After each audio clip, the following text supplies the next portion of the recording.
As business owners, entrepreneurs, family men, it's difficult for us to find the time to put together projects like these. Even though it's something we really want to do, unfortunately, taking care of the things we have to take care of comes first. However, because of viewer support for people like you, we're able to continue doing this. Please consider joining our Patreon and supporting the Burn and Return podcast. Math on it. I don't even know. I got married at 11.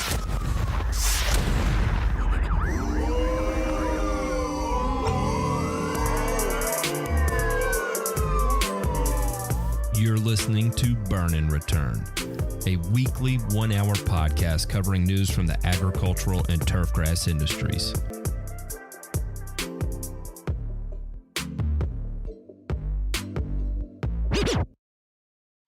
Yeah. Welcome. My name is Matt. Sometimes I go by the grass factor slur my words. No, I'm just kidding. It's pulling a Biden debate tactic there. Stumble my way through with a 6 and 8 9er. Pause. I would stop Medicare. Something. Anyway, how's everybody doing? Welcome to the show today. I don't know why I'm being an asshole. I just came out of the gate flying red hot, baby. Woo!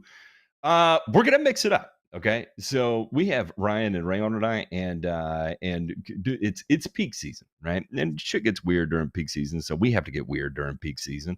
And sometimes you got to be leaf in a stream, right? Just go where in the water tech shit, bro. And it did. The water took us right on down to Southern California, and boy, we washed up on some wild ass golf course down there. I got to meet a few people, and it was one of those interactions. Like, you know what? Hey, it's nice meeting you. You should come on the show and hang out with us one time. And they were actually like, yeah, all right, sweet.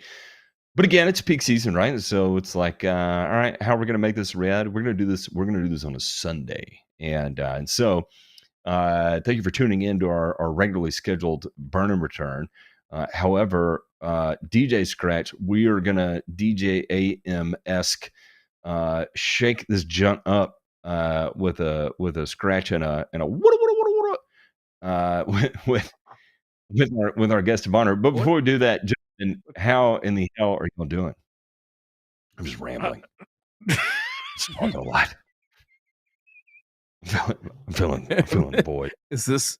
I can't say what I was going to say there. I'm not going to say that. That was bad. Is it about betting markets? No. Far worse. French than election? That. It was not. Oh no. Would have played really bad in the press. So I didn't say it. I'll say it after the show.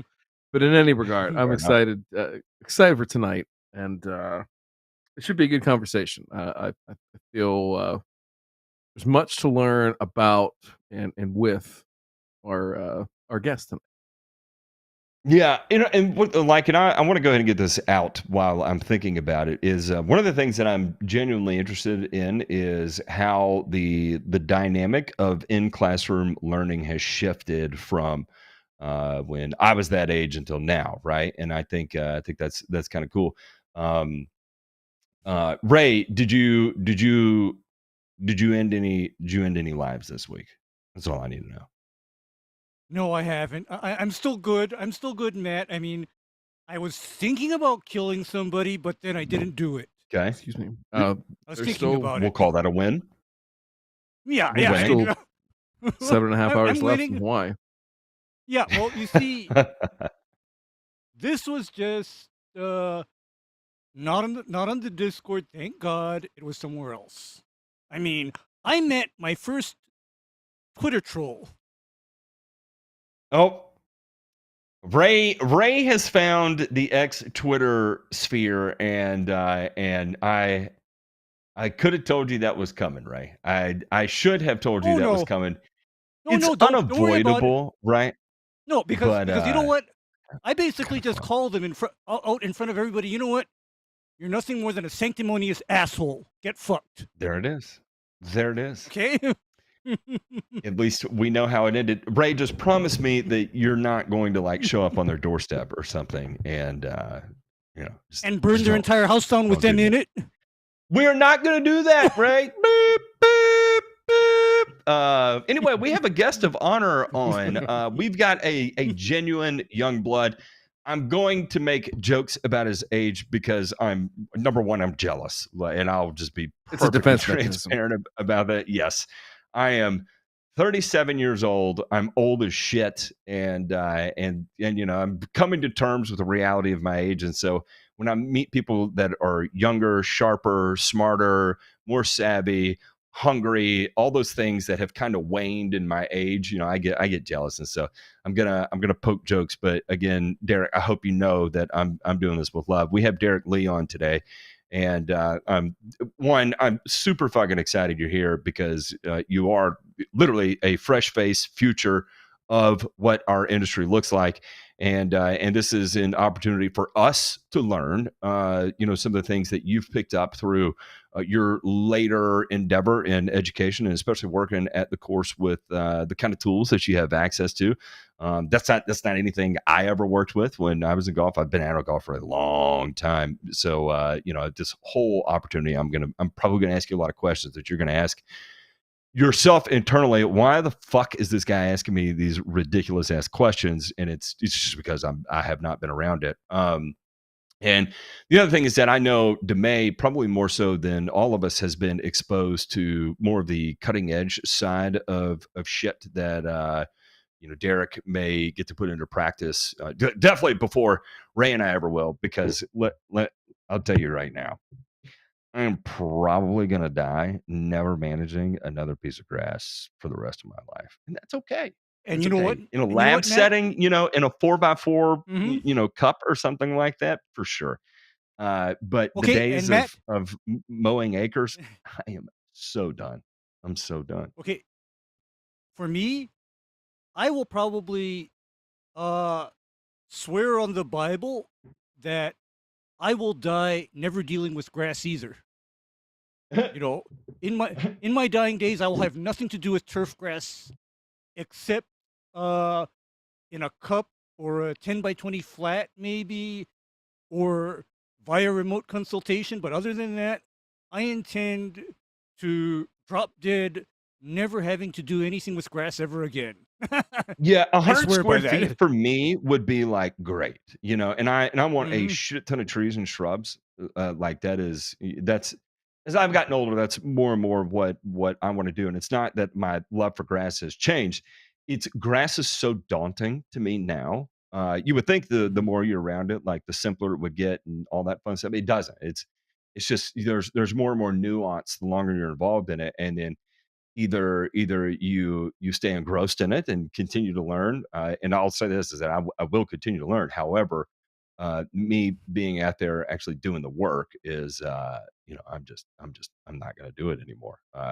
But I am going to continue to read about it and in a lab like setting. I think I will suffice much more effectively with a higher quality of life there than I will in any other capacity because I'm angry at the world. Hi, Ryan. Hi, Ryan. Can you help me? I need help. I need more help than you might be able to offer. I'm not going to lie.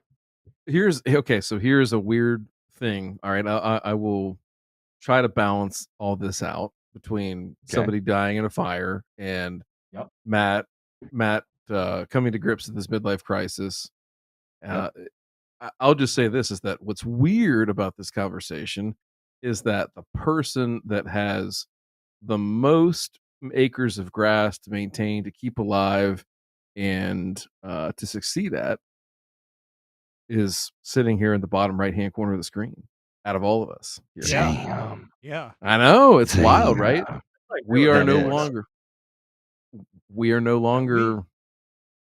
the up and comers. We have came figuratively and literally. And I'm gonna come. There's where's Skin Chat? So I'm very interested to learn about like what Matt said about the classroom stuff and about on the job training and everything like that. But Derrick, you made mention in the pre-show about how you sort of had one path of predestination, if you will, of what you think you wanted to do, and then turf came along. So take us back. When was it that you were on this path? What was this path? And then what made you divert and go this direction that you're in now? Man, so ever since I was growing up, I saw a lot of cool ads from like the Marines, especially, and I kind of wanted to do exactly what they did, fighting wars, kind of and enlist. And all through elementary school, middle school, that's all I was known for. I was known as the camo kid. Every day, I'd be wearing camis and just showing up to school, just decked out. It was the craziest thing ever. And over I love time, it. I kind of find out the reality of it and how shitty life kind of is. But that still, for the most part, did it detract me from it? I was like, fuck it, man. I'm still doing. I'm just full send it. And then I was in high school. I was a Boy Scout, and one of my scouts, he sort of referred me onto this golf course, San Jose Country Club, got me a part time job there. And at that age, I was like 15. So, I could only work. You in California, you can only start working when you're 13. And so I've had 2 years of work experience up until then. So I started working on this golf course. And I just saw so much cool shit. I saw dudes driving around fucking tractors, just whipping mowers, whipping pro golfers, punching the shit out of shit, watering the shit out of shit. And that looked so cool to me. And it was like right there, boom, flick right in my mind. I knew what I wanted to do. I knew I wanted to start whipping equipment, and that's where it started for me. I started wanting to do high level stuff, dropping lasers, just raking bunkers, trying to be the best at what I'm doing. And for about like a year, all it was raking bunkers, doing the shitty high school level jobs, things you throw the newcomer into.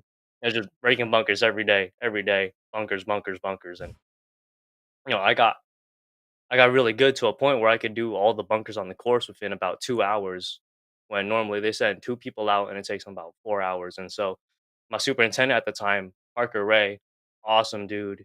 He's down in Black Horse and Bayonet now, but he kinda, you know, treated me like I was in class, fucking gave me an A plus and slapped me on a roller. And here I am rolling greens every morning. Like I'm working from 5 to 9 a.m. and then I'm going to school. And then whenever I'm not in school, I'm on a golf course. I'm on the golf course, just rolling greens, doing gophers, mowing grass, and Nice.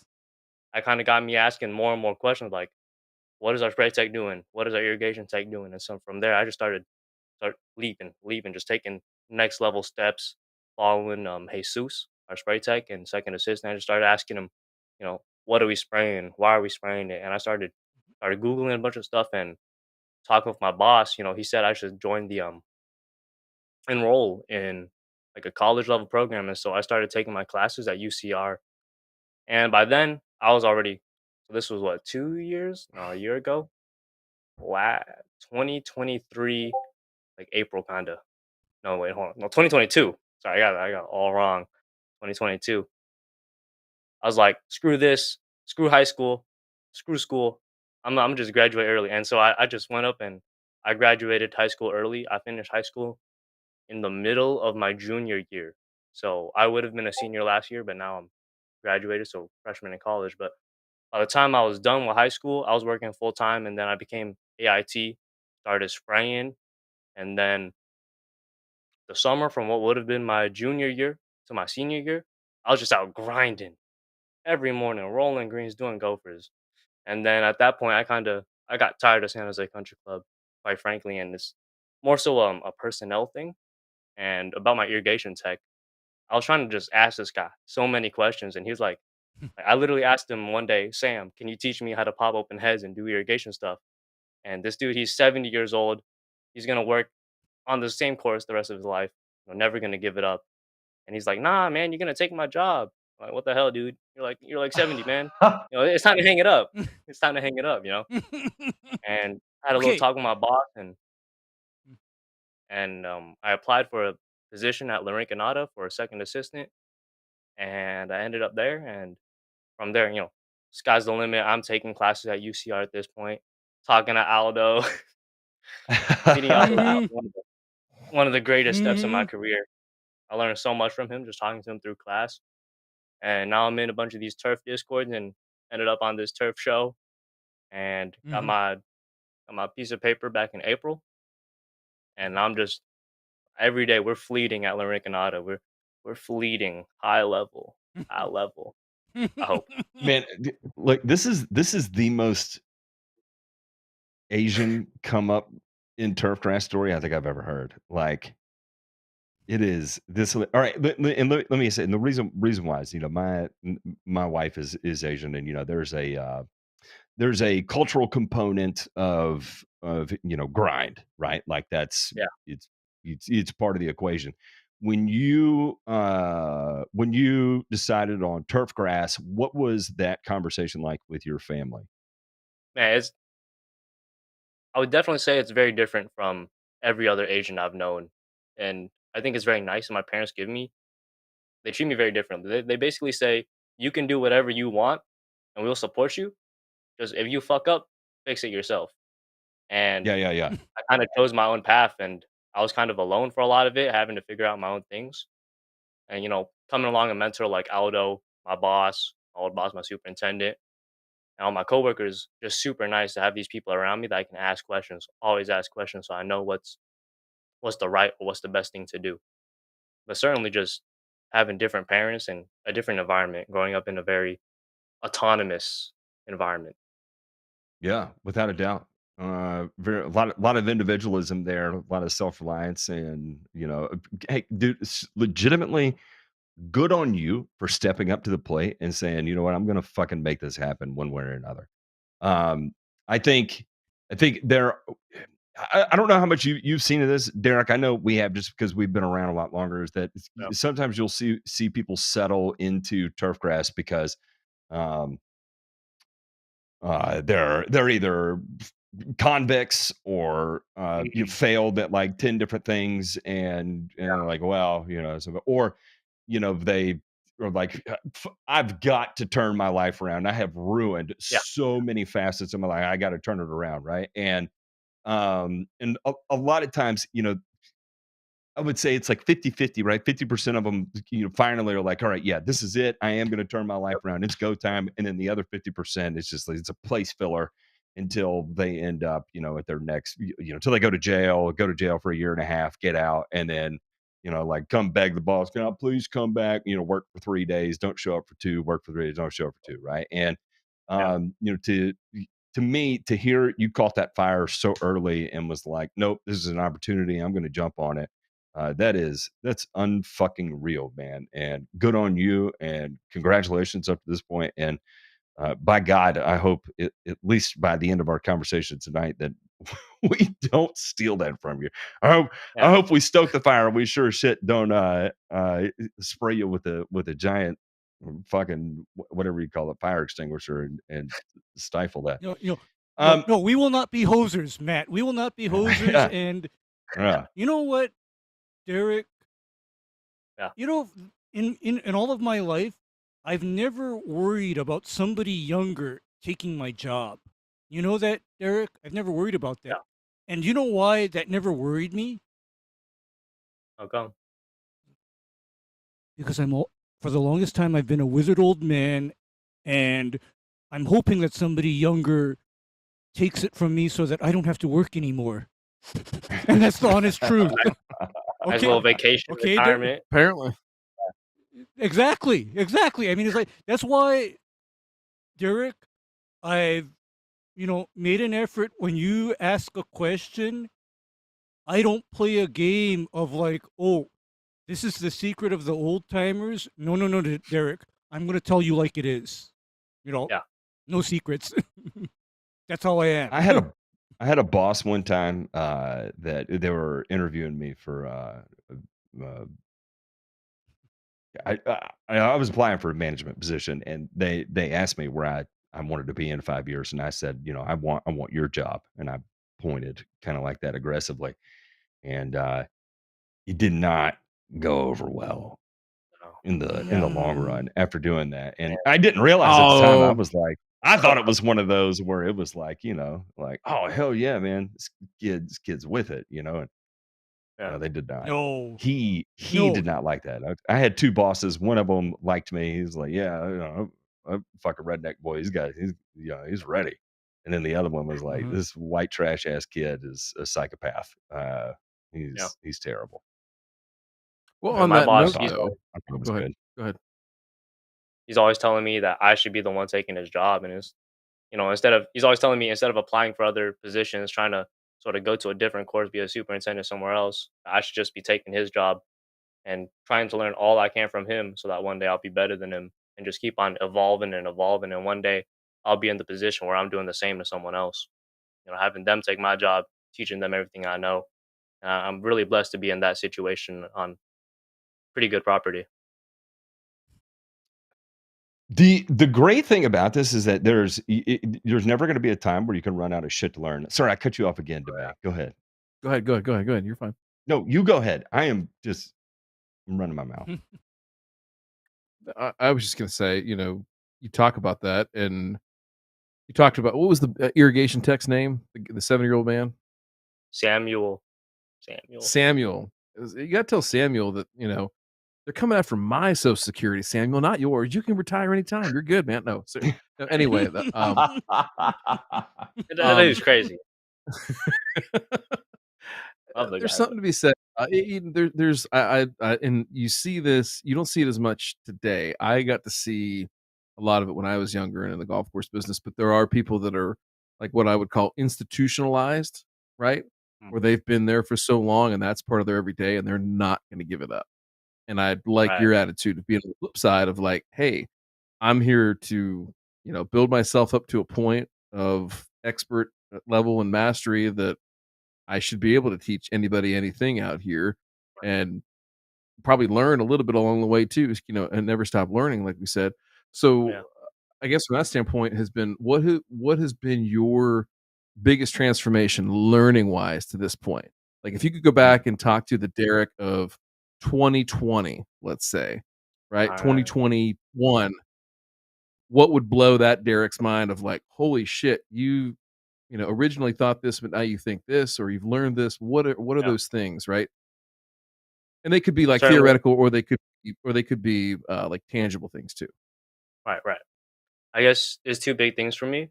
One of them is the fact that you're just at a point in the industry, you're managing people, not grass.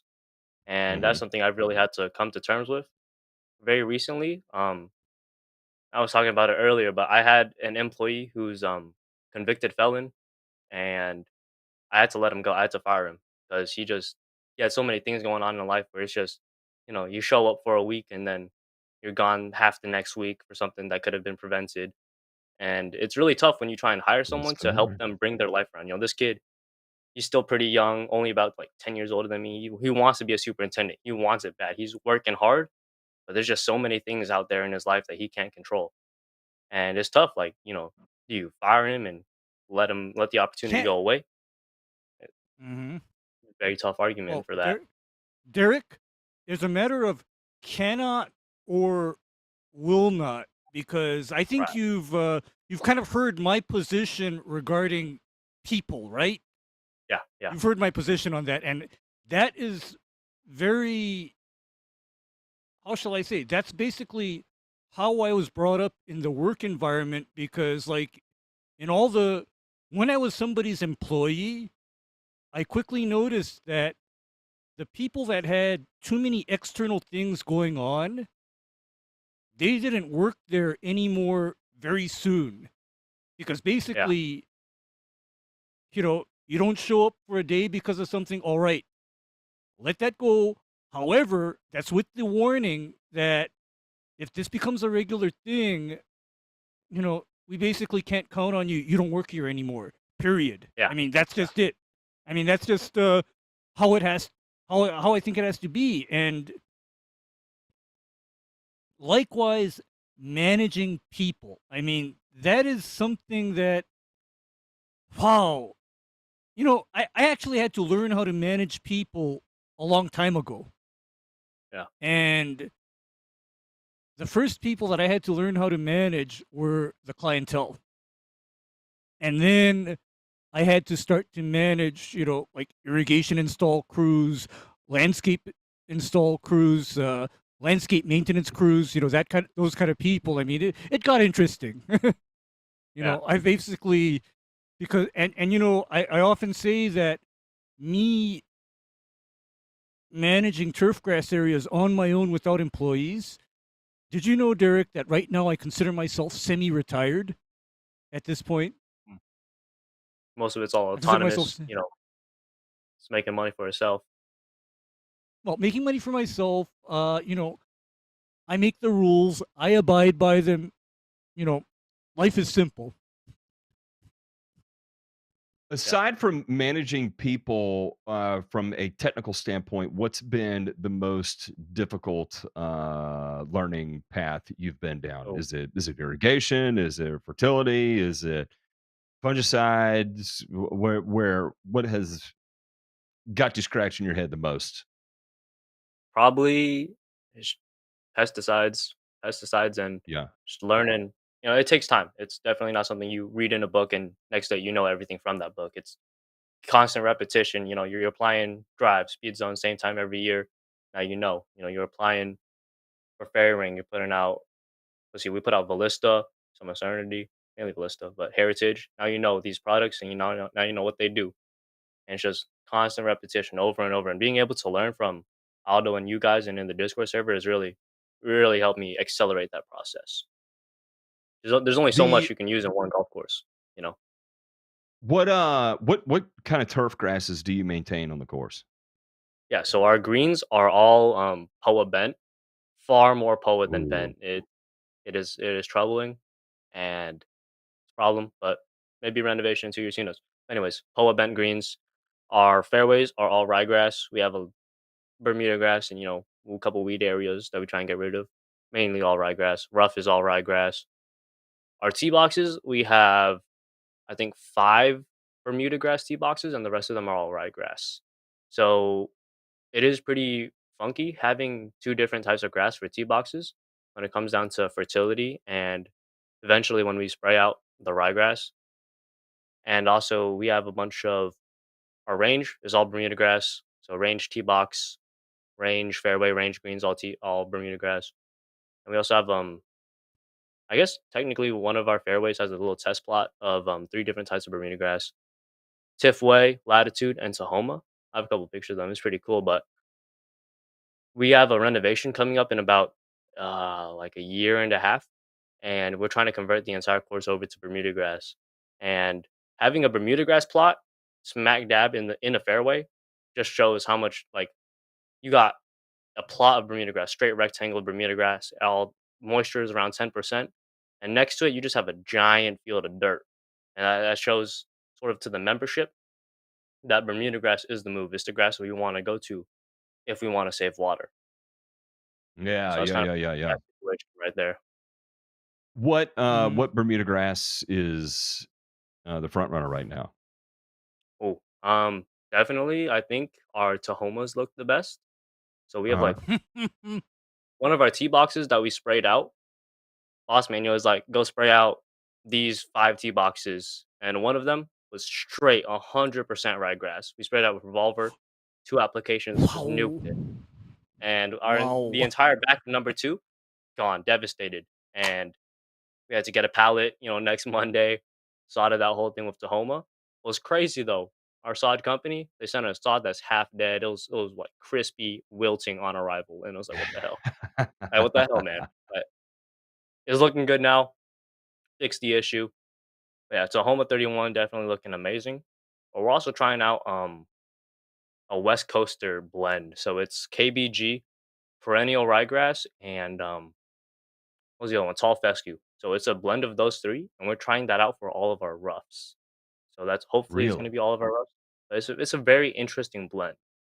So they had it sodded for all of the bunker edges a couple years back, and you would think in a blend with those 3 grasses that like something like the tall fescue would sort of dominate, but you look down in the grass and it still looks pretty even, which is very very interesting in this climate. Yeah, I would say it has to be due to the genetics chosen for that blend, right? In order for those Yeah. to kind of commingle correctly. Um, Mhm. what I would be curious, how long has that been in the surrounds? Um, somewhere like 5 in the range of 5 years. Oh, no shit. And it hasn't migrated too bad as far as like separating various turf types out. No, not really. I Or you're mean, s if you're seeing anything, more like individual patches of KBG, more individual patches of rye and fescue? it's just less rye, but all 3 grasses are still very present. It's not very patchy at all, but if anything, Mhm, there's less mhm. ryegrass. Okay, okay. Still in 5 Right. years, the fact that it hasn't completely segregated out is to me, Yeah. that's a good sign, and whoever put together that blend definitely knows what the fuck they're doing because, I mean, how many times do we just get pictures in home lawns of people that go out with, like, a Kentucky bluegrass, tall fescue blend, and then, you start looking at it in 3 years, and it's here's 1,000 square feet of straight, perfect tall fescue. Here's 3,000 square feet of Kentucky bluegrass. And I'm like, oh my God, what am I dealing with here? This looks crazy. I mean, Yeah. it's kind of the fact of it. So it's interesting. It's working out like that. Um, when you talk about, and I think this is a struggle that not a lot of people can wrap their mind around, is maintaining Poa bent greens. Like, what's your high temperature right now? Next week is gonna be 105, 107. For all of us in the South, when we can't wait for it to get warm here because we know that means POA goes away, right? We're Yep, done dealing yep. with it. We don't have to deal with it anymore. It's all gone. What the fuck happens to POA on your greens when it hits 105 degrees? Literally just starts melting away.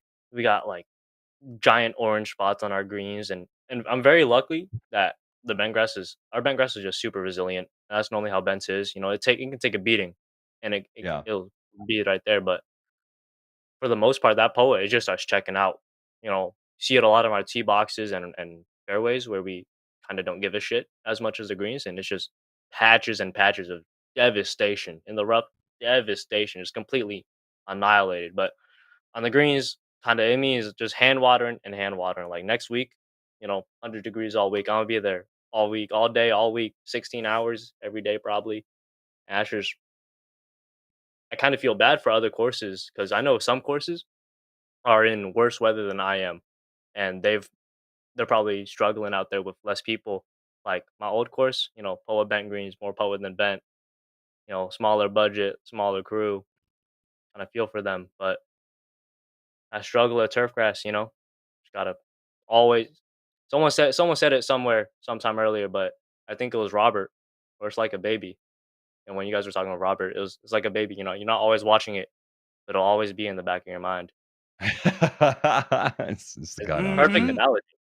Like like shit. Yep. I'm not on course, but I'm out here checking all my goddamn sensors. Like what are we doing? Why is number 10 at 14%? And we still got 10 hours to go. And it's like goddamn. When you so when all the poa dies out, I assume you're kind of waiting on the bent to kind of come in and fill in those areas. What is that transition period like? What's it like from dealing with membership and their expectations, and then also as the resident turf guy that has to see it every day, what's it like psychologically for you to watch it go through that period and know that you're going to be out there with the fucking hand cannon just blasting it sun up to sundown? On the greens, like it's just we can't let anything go on our greens, and it's so for that part, we're all green everywhere on our greens. But fairways, it's really tough. Like when it's just you on the weekend, one manager covering all the entire property, and you're just popping heads left, right, center, and now you got the membership complaining that it's too wet. Like, what am I supposed to do? You want me to bust out a hose and water all 18 fairways by myself? I gotta pop these heads, or else we're losing grass. I'm Yeah. popping. I think my last weekend that I worked, I popped about 120 heads, and my boss man was like, "Nah, that's way too much."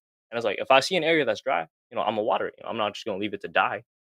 And he tells you this is the polarity of this guy. He's make sure we don't lose grass, water everything. But at the same time, you're watering too much, and it's like, what am I supposed to do? That's just how it is. He tells you to do something, chastises you for doing that exact thing. That You know, sounds Derek, sounds about right. Oh, sounds about usual. And at the end of the day, refer to my talk with people when I first meet them. yeah. And one of the talks that I have with people is, you know what?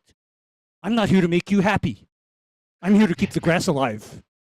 Yeah, yeah, Okay. really. Okay, Derek. I mean, that's exactly what I tell people, and I frequently refer them back to that conversation. Is I say, you know what? You might not like how what I do looks at this very moment, but then I am thinking in terms of not having to resod this turf area. Okay, I mean that's my my end goal is like I don't want to lose grass, Right, yeah. right? I'm dealing with that private membership. Like, you're on a sod Yeah. farm, lawn care. It's a bit different, but these people are, they're paying you. You know, it's Well, hey, Derek, people are paying me too, big money. What are you right, talking about? right. Okay, you think I'm working for Yeah, free? Oh, wait. I don't think so. I mean, obviously. Right. Well, same thing, right? I think the reason that your boss, and I'll speak from experience, I think the reason that your boss maybe seems like that, and I don't know the guy. I'm Yeah. sure he's a nice enough guy. You've spoke fondly of him already at least once, but I would say that you're always kind of fighting the double-edged sword of what's right agronomically in that Yeah. moment in a vacuum, and then what's right and what's going to play well when you go up to the men's grill or the pro shop or the first tee and have to talk to these people and explain away what you're doing and why. Yeah. Because you could make 100 correct agronomic decisions, and to people that don't understand, don't appreciate, or just plain old don't give a fuck, you might only be able to explain away at best maybe like 80% of those Yeah. decisions. And the other Yeah. 20, regardless of whether they're right or wrong, and regardless of whether they lead to better turf conditions or you're prolonging the life of, a green, a tee, a fairway, whatever the case might be, it may not matter, right? In the grand scheme of things. So it's good to ask him why, hey, are you saying that because you Point. got bitched at, Yeah. by some members, or are people giving you flack? And if so, what Yep. did you say to him? I mean, those are all questions that you want to hear how he's answering, Mhm. because the right way to answer is not necessarily his way, and it's not anybody else's way. It's going to be your way, because you're going to have to come up with on the spot, and you'll get asked anything from very well reasoned and well thought out question with an appropriate response, all the way to somebody calling you names and saying you don't know how to do your fucking job, and you Right. still have to stand there and ask. So, have you had that? Have you had anybody come up to you? And I don't mean like only to the negative, but have you handled your interactions with members and guests so far out there when it comes to, I like the way the golf course is playing, I don't like the way the golf course is playing. Hey, what are you doing over here? How has that gone for you? I guess I'm very lucky to have a kind of membership that, for the most part, these members understand that we got water, grass, we got to have heads running and whatnot. And so far in my tenure here, I haven't had any crazy outlandish golfers yelling at me or nothing. Mm, You know, some mhm. guys, some guys they come off easier, lighter than others, but for the most part, they're understanding, and getting to know your membership is very nice as well, and having that connection with them. And especially with like the younger members, like our junior members, I joke around with them a lot, and just being able to have that connection with them that sort of allows me to communicate with them in a more effective way. But nothing That's crazy. awesome. Yeah. That is That good. is And I think, fantastic. That go ahead, Ray. yeah, that is just to have like people know your name and a face to go with it, because yes, I actually deal with something that gets to be almost like golf greens, and that is a lawn bowling green. Yeah. And for them, they want that sucker fast and smooth and perfect. And I sometimes have to circle them back to the fact that, hey, unlike these posh clubs in Australia or South Africa, Honolulu only has one single bowling green and not three bowling greens to rotate between. So we got to deal with that. That's Right. reality. I So mean, much you traffic. just, I think, you just have to bring people to like certain realities, and I'm so glad that people are aware. Hey, You're in a desert and you have bent and poa everywhere. And did I repeat the part about bent and poa everywhere in the desert? That's the reality. And a friend of ours circled me to a statement that is a fact beyond change. Love you, Jesse, because I'm starting to use that quite a bit. But then your fact beyond change is having all of that bent grass and poa where it's going to be 100 degrees. So, Right. sir, you better water. That's it. You better water or else it's all dead. Yeah. Yeah. Kind of wish we had some Bermuda grass greens, but I've heard that they are a bitch to manage, Ooh, you do not patch, want that in especially growing in California. You Palm do not Springs. Might want be that in like California. where Aldo is. That might be like the only place in California might be viable. Oh, there are pretty hot Eh. places, but like my buddy, she just started interning at PGA West, and they're doing like a renovation on one of the courses. She's been hand Mhm. watering sprigs for 10 hours a day, like the last week. It's crazy. Yikes. Watering sprig, setting up soakers, watering sprig. That's all it is. Way to I mean, start an Yeah, internship. I mean, but the reality is though is that you start to. I think it's a good thing to learn early and often what your limitations are going to be. And I don't mean personally. I mean that's important too, I guess. But from a turf perspective, agronomic perspective, is learn what those limitations are going to be, what you have to do to pivot, and be able to, if asked, tell the story of why shit is like it is, right? So, Right. you Yeah. have a ton of data that's going to support, this regrassing of fairways. I'm sure that's going to say, hey, look at us at, 12%, 14% on Tahoma, and this shit Right. is glowing out there. Yeah. Look at us at 12 to 14% on ryegrass, and like you can't smoke cigarettes on the golf course. Otherwise, we could set half of California on fire. Yeah. What do you think about that, Yeah. guys? Cart pass only and no cigars today. Thank you. Yep. And Yeah. Well, Dang, and I all think right, there's well- other downstream effects too. Go ahead. No, I was you at go San ahead, Jose. Renee. I think it was 4th of July weekend. 105 degrees. My old boss, car pass only. 105. Toasty. July Fair. 4th. That's fair. That's fair. I'd have done the same thing. Yeah. Make them walk. If you're going to play It golf is in what that, it you is. deserve what you get. For sure. For sure. I mean, people with any sense or reason, they stay indoors once it gets above 90, okay? I'm just saying. I don't know, I'm kind of broken in that regard. What were we going to say, Demay? I was going to start talking about education, so go ahead and No. Renee, It was really just about what are some things that you guys are seeing that is making you go that direction. Obviously, genetics, obviously, existing conditions of what's out there, but and we can talk more about the technology that you guys are using here in just a little bit. But for right now, I mean, are there markers out there in the data that are just so wildly positive for that switch that it's going to be an easy conversation, or do you think you're going to have to do some selling, if you will? To Bermuda grass, you mean? Yeah. Yeah. So definitely, I think one thing my boss always talks about, he's always talking about Menlo Country Club. He's taking a crap ton of members over to golf course about 20 minutes away, and their Bermuda, I don't think they overseed, but it's green year round. And my only quarrel with Bermuda is a lot of increased inputs, and the output for golf, I think, is especially nice. But it's just the managing is entirely different, and it's something that I'll have to adapt to definitely.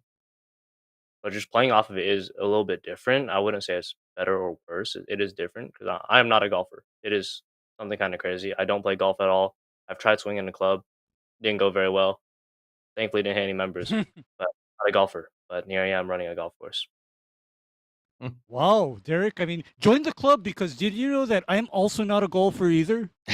I'm not a golfer. I mean, I can't really Shit's getting do it racist. because there's something about me having to, rotate and swing that club, that's just somehow not happening. I mean, I'm just ossified right now, a fossil. Yeah. I really did have like a It's 6 tough. handicap at one time, but that was a long time ago. Hey, Probably when I I was your think age, Derek.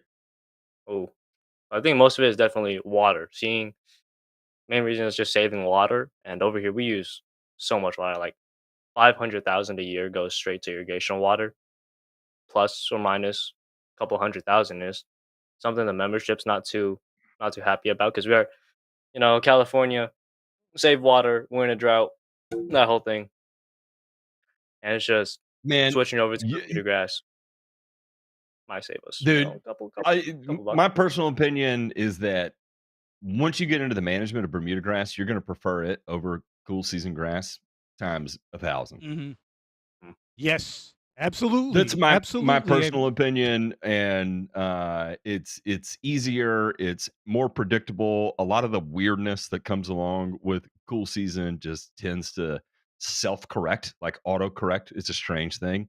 uh, Um, Okay, Derek. 90% of like strange coloration variances and stuff. It's like, man, I really don't know what I should do. I think I'm just gonna fertilize it. And you're like, huh, nailed it.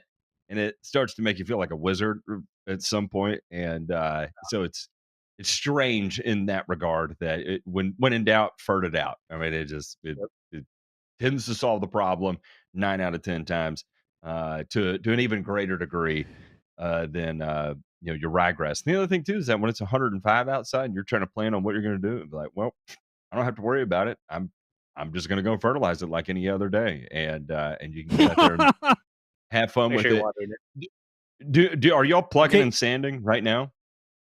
All right, what? Do y'all plug and sand anywhere on your course? No. No. not in the heat, and Yeah, not speaking this of time of warm year, season but grass. Yeah, yeah. But speaking of warm season grasses, Derek, I need to, how shall I say, put out the warning to you Mm. because you are in California.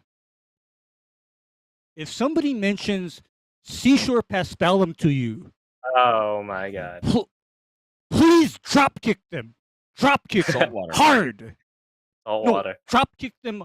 No, drop kick them super, super hard. I mean, and should they get up after you've drop kicked them, then you stomp on them. Please do that Oh, because, jeez. okay, stomp your foot through their rib cage. Okay, make All sure right. you do that. Yep. And you know why I'm saying this, right, Derek? Hey, it's just not gonna work. Exactly. No way it No, works. and the reason why I say to go with what Matt said about Bermuda is that how long have we been growing Bermuda in maintained areas, Matt? How long do you think we've been doing it? Long time. Okay? Because I can tell you that Seashore paspalum was literally not a thing until the late 1980s. It didn't exist. It's an It was big. extremely new grass. And as an extremely new grass, guess what, guys? There's no data on it or just a couple of peer-reviewed, papers on it. But other than that, anybody that deals with Seashore paspalum is just on their own and really on the fly winging it. I'm just Yeah. saying because, Derek, the ongoing horror that I see here in Hawaii is that, did you know that most golf courses here in Hawaii are seashore paspalum? And they shouldn't be? You've told me about it a lot. Yeah, they really shouldn't be. And you know what happens to a lot of these courses that think they're going to have Bermuda? The old 419 and 328 that they supposedly replaced with the seashore paspalum comes back. And they're Mm. constantly having to cut out sections from the fairways and whatever and replace with new seashore paspalum. There, I said it. And then as far as the greens go, that is extra special because people have told you things about managing Bermuda greens, right? A couple Okay, things. okay, but imagine the aggravation times 100 doing seashore paspalum greens. I didn't even know they could go that low, quite frankly. Oh, No, no. aggravation. I mean, your headache, Derek.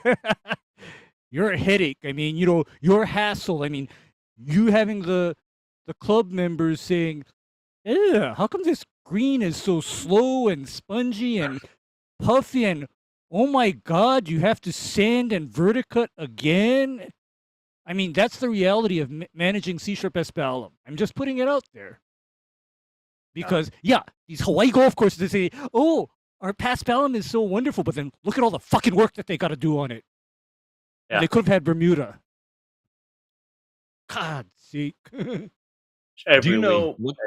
Do you know what kind of bent you have right now? A1, A4. A1, A4. A1A4, yeah. Not L93. All right. So you got into school with a significant amount of in course experience. Um, what was that like to go from being on the course every day and already having such training to minute details to all of a sudden in a classroom environment where it might not be at a progression of where you're at in your career? Was it difficult? Did you enjoy it? Did you think it was terrible? Talk to me about it. What was that like?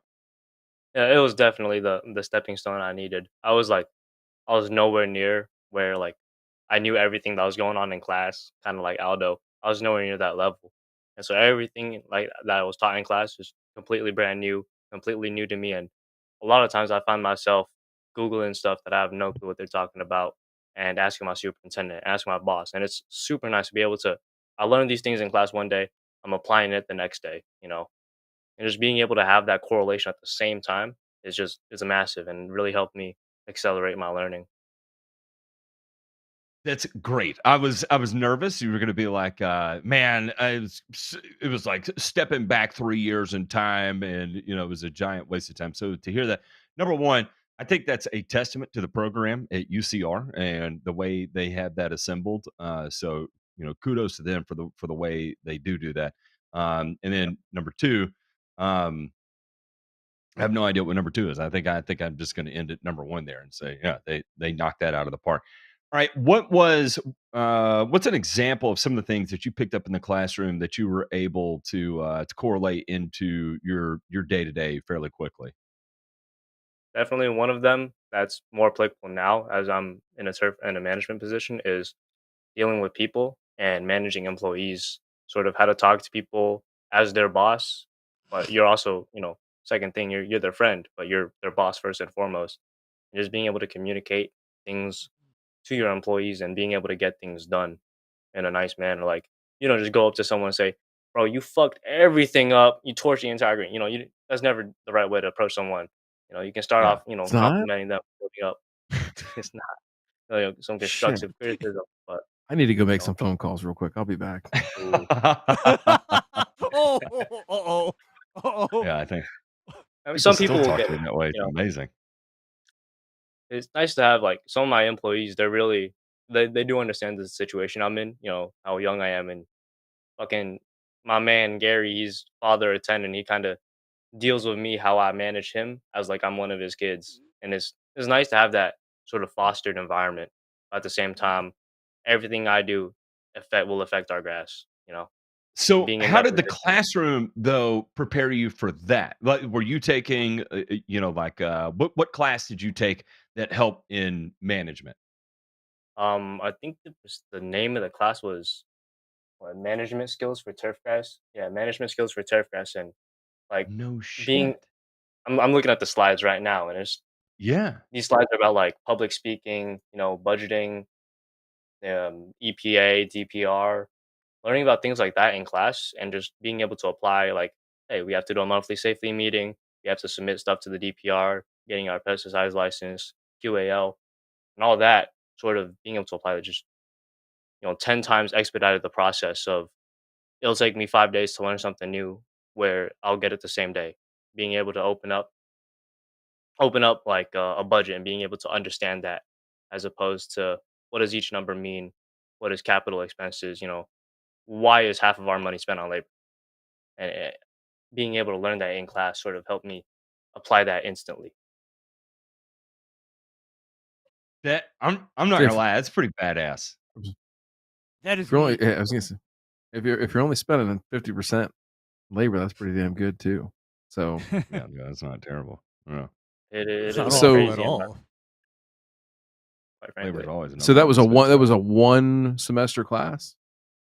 4 quarters, and I think there were 8 quarters. classes in total. Okay. Something around that, and then lasted a whole year. So March 23 to April 24. Okay. Shout No, out I mean Jim that's Allen. what was the thing we were talking about the other night? Let me see if I can find it real quick. What about did either of y'all take any classes for management for turfgrass, like managing people for turfgrass management? Did y'all take anything like that? Yeah. We had like I never did.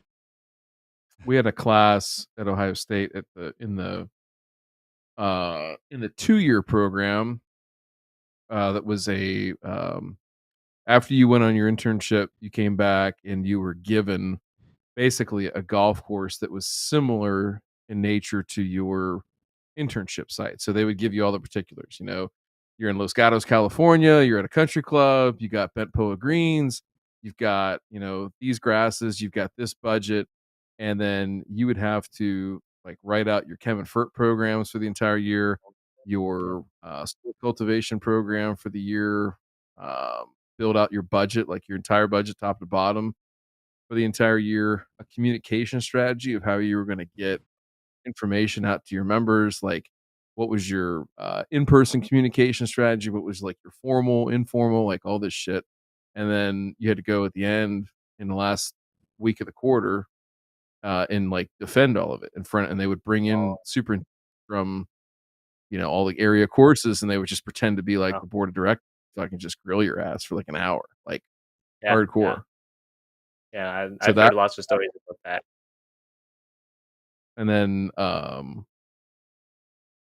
at the main campus, the 4-year, what was a capstone class at the very end where it's similar type setup, but it was like a real golf course. So you had to go out and meet with the person multiple times, and you basically acted like a consultant. Like they would be like mine was at a public golf course in Central Ohio that needed to control dollar spot on their 24 acres or something like that of bent poa rye blue, like every fucking cool season grass you can, for $21,000 a year. That's what they had to work with, which is like 2006 or 7. I mean, even then that was impossible, but Yeah. you still had to take a think about it and talk about all the different ways to do it, right? So anyway, yeah, I mean there's lots of different ways to do it. I think it's good to see that UC Riverside though is taking that seriously, because I think so much of the time I see that left to be, well, that's something you should learn at your internship. That's something you should learn when you're out in industry. That's something like, and the problem is, and we're foreshadowing a little bit here, but I would caution you, Derrick, is that there are lots of places that you could possibly go that will look awesome, amazing on a resume. But if you work for shithead people that don't care about your growth, and your growth is not simply just taking orders from them and watching them and observing them how they do it, actually being put in a position to make decisions and have the risk of failure be one of the results of said decision, then you will not grow. You will not be uncomfortable, and it will just look really great on a resume, but you're going to fold when the pressure comes. So I think that's the one thing, as I've taught students, as I was, had interns and things like that. I think getting your own decision-making framework around agronomy, around people, around management, and I don't mean management just of the people, but I mean management of all your stakeholders, your your club bosses, your GM, your pro, your board of directors, the people that you end up reporting to or have some type of relationship with within the club. you have got to be able to manage all those relationships too. So I just went on a tangent there. Sorry, but yeah, it can be intoxicating to go down the route of turf, and I would tell you to don't lose that, because this is the part of your career where you have to learn as much as possible, and the opportunity to learn as much as possible is ever present at the age that you're at.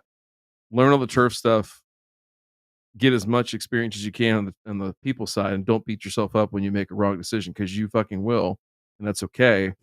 But Oh as yeah, long as you're learning from that, you'll be okay. So yeah. I I digress. mean, very literally, had a couple members ask up, "Why is there a giant dead patch on 12 fairway?" And earlier last year, I may or may not have dumped a sprayer tank out there, and now we're missing like just giant patch on our fairway. I have a picture. It's diabolical. Still haven't Hey, what come back. listen, it was kids tried to do a dick out there with Roundup.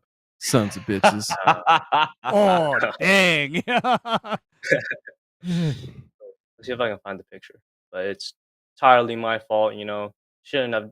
I just the rinse tank, the rinse line on the spray, and you switch the lever, and just hold Yeah. 300 Mhm. gallons on a 50. I think I had like probably 50, 100 gallons of our fairway spray left, and I'm not sure what was in it. But let me Oh see if I can man, But put. so you all just you know is that it didn't turn out too good, huh? It Oh didn't yeah, go yeah, too yeah. well Hey, because the trees are still alive. That's all that matters. yeah, Oh yeah, that's yeah.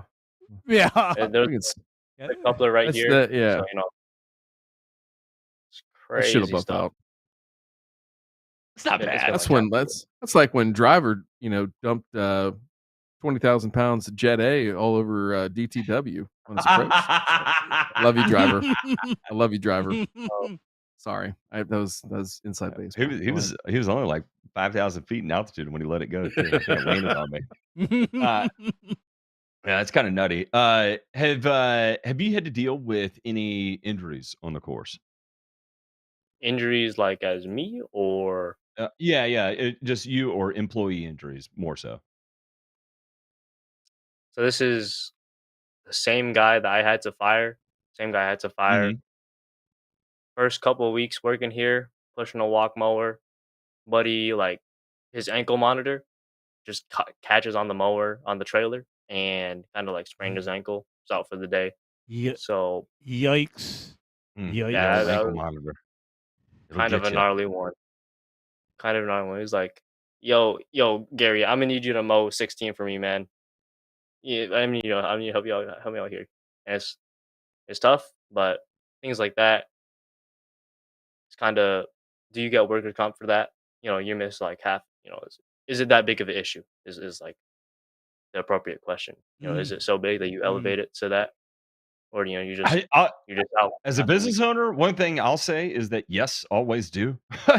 And the reason why is that if you don't, God Almighty, it can go sideways so quick. With them Yes. coming back after the fact and saying that they didn't do shit to help me, and because they didn't, now it's progressed to this point, and then they want to retroactively sue or something like that. In my opinion, I I would advise you to get out ahead of it as much as possible when those things happens. Now, I mean, if it's you're installing a irrigation head or something and your hand slips off and you got a scrape on your finger, I wouldn't worry too much about Yeah. that. But at least document it. So you have some sort of internal paper trail. That way, if anybody asks you, you can always beat them over the head with the information that you Yeah. have logged about it. Um, and the reason why I asked is that I mowed I rolled a mower into a pond, mowing Oh, the backside of a surround one time, and legitimately the roll bar saved me. I was using one of those old Toro Sidewinder rotary mowers with the yeah. big adjustable decks on them, and Yep. if I had not had that up, the steering wheel would have pinned me in probably like Oh, 12 inches of water, and I would have drowned in it. So. Um, I heard you talk about safety meetings, and it's one of those things that I never took serious when I was younger, and then when I had that happen, it was kind of like my first brush with reality. And right. then again, being in self-employed at this point, We've had people actually stick their hands into equipment because they know the size of the payout on the backside, and it's happened more than once. I've Oof. had someone be airlifted before for emergency surgery. And it gets scary, pretty quick. So anything and everything that you can do on the front end of that, it's actually awesome to hear you talk about, having a safety meetings because even for if it just being peace of mind, eventually at some point, knock on wood, you haven't dealt with any injuries so far, but and hopefully you have to go your whole career without ever having to go well. But if you Right. do, you at least have the systems in place to be able to deal with it in the most practical way possible and not just letting emotion set in and send you into shutdown because you don't know exactly what to do. Right. It's one of those things, just like, you have to practice making judgment calls while you're out on the course to, set yourself up for a successful outcome. It's the exact same thing with managing people, right? You have to do everything in your purview to have it all laid out and situated to make the decisions that are going to provide for their best outcome as well too. And I think safety is a big part of that, and it often gets Yeah. overlooked. So good, Yeah. good I on you mean, for that. I've had a couple of golf balls, like literally the other day. I was sitting on a cart path, golf ball went straight next to me. Old course, couple golf balls, hit a couple of my guys' carts, my cart, like straight through there's like plastic visor. Golf ball just smashed Hmm. a huge hole through it. And then my buddy, he works in outside services. He got drilled in the back of like straight where his spine is by a golf ball, and he was out for a couple of weeks. And he surprisingly he didn't really like do workers comp that much. I think he got like a couple weeks off, but that's about it. But he's like, yeah, it's chill. Now I get to play at Spanish Bay and Paso Tiempo. So no, this is like It- I it's don't like, know if that's the I'll move, man. take that. I don't know if that's the move.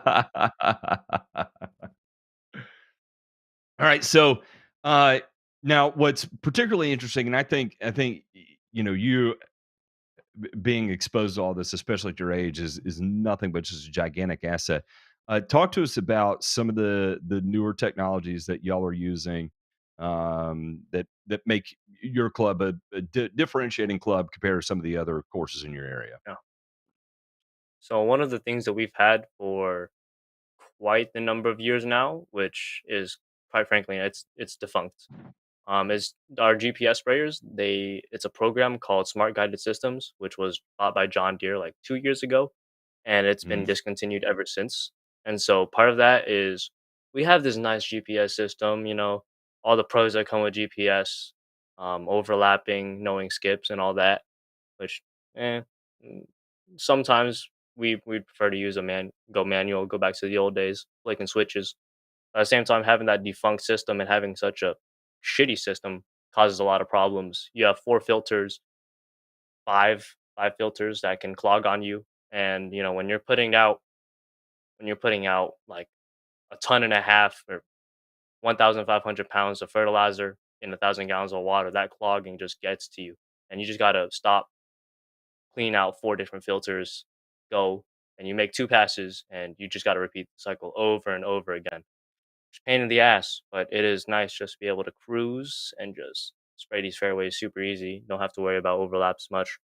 So that's one end of Let me the ask, are you GPS sprayer. mixing in a tank and then transferring to your sprayer, or are you actually mixing in your sprayer? Yeah, we use a 1,000 gallon premix tank. And you're still Uh-huh. getting that much particulate through? Yeah, yeah, it's bad. And like that was Oh like my. our one spray that we like kind of went in excess. Normally our fairway sprays are about 1,300 to 1,400 pounds, but this one spray was like fucking the Kevin special, and buddy put like 1,600 pounds of stuff in it, and Okay. 1130 shotgun, 1130 Mhm. shotgun had to do what I had to do, and now we have three stained cart paths. You know what? Mm. Here's my I little think some thing shit got about, mixed wrong in there. okay, for a lot of even these premix tanks and whatever, remember what Yeah, I said, Derek, where are the filters? Like for me, it starts with a 40 mesh basket, It starts with that. And then there's a 50 mesh suction strainer before the pump.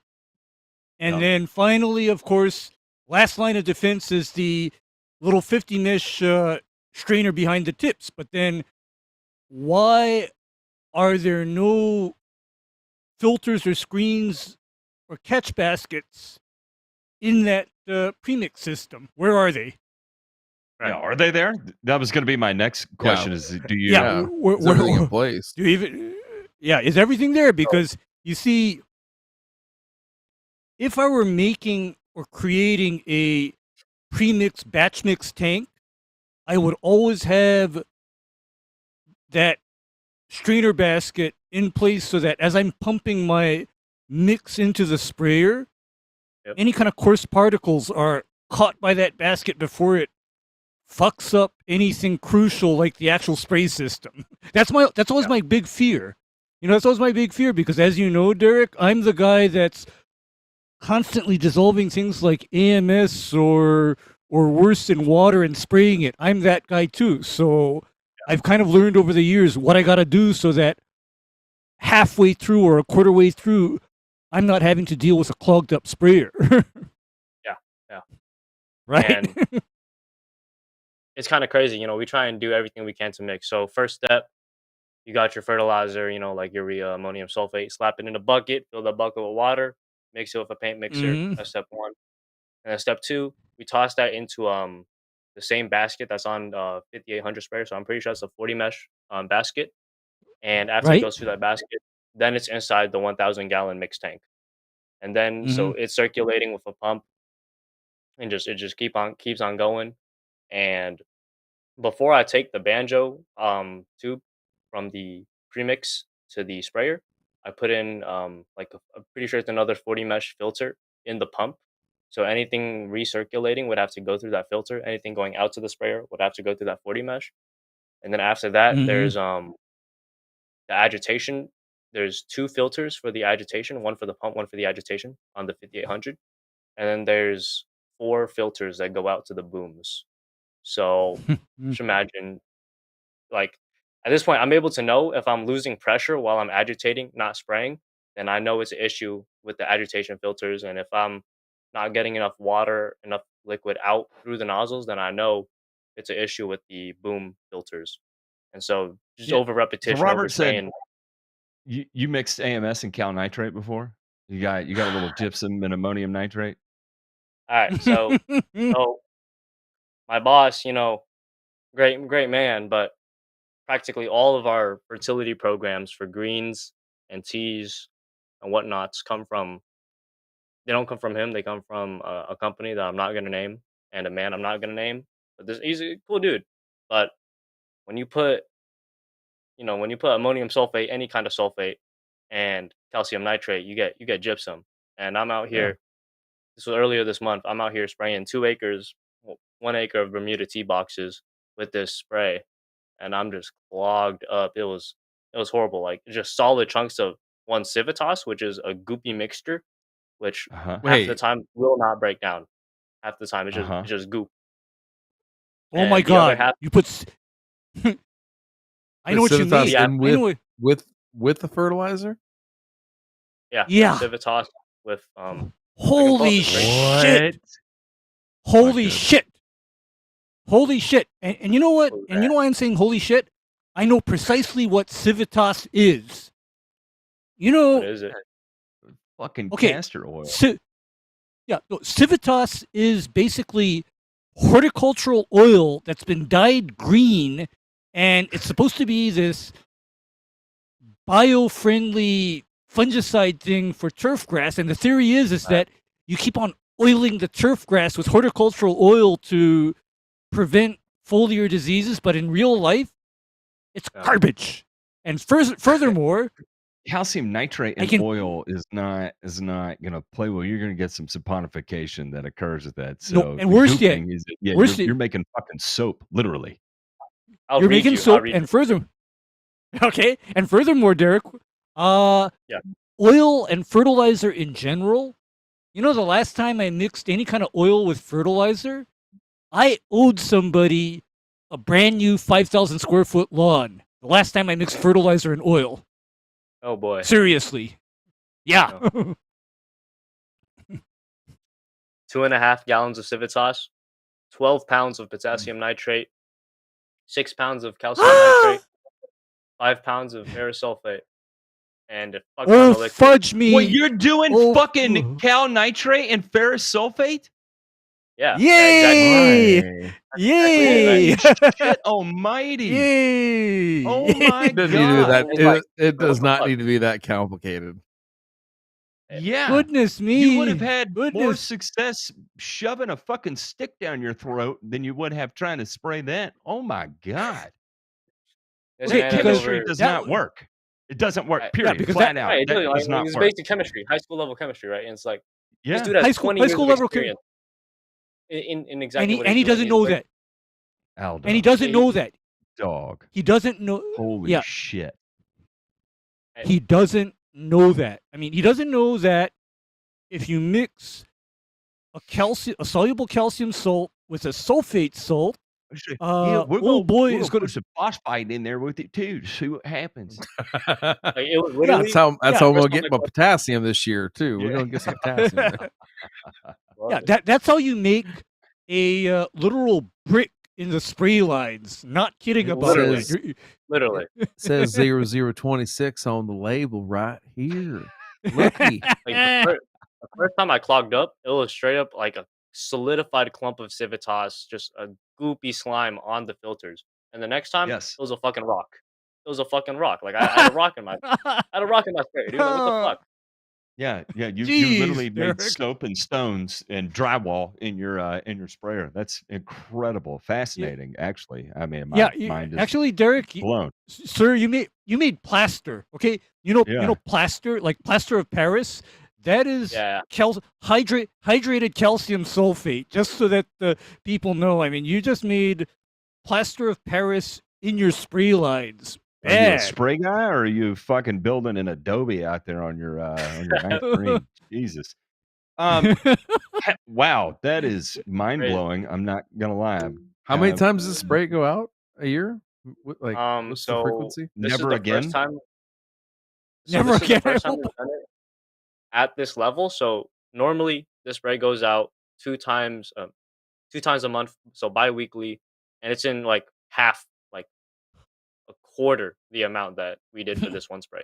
Like we mix up for about 0.2 acres, I believe, 0.2 acres. So very small, but this spray that clogged everything up was for about 1.5 acres. So a bit of different situation. And I mean, I've talked with my boy Jackson. He's the one that mixes up for the other spray, and he's had troubles mixing with it, but nothing as bad as I have. No rocks came out when he's done it in like 0.2. You know. Are y'all using a treated water, or are you using reclaimed water? Do you know what is it city water? Do you know what your water pH is? Is it shitty or brackish or what?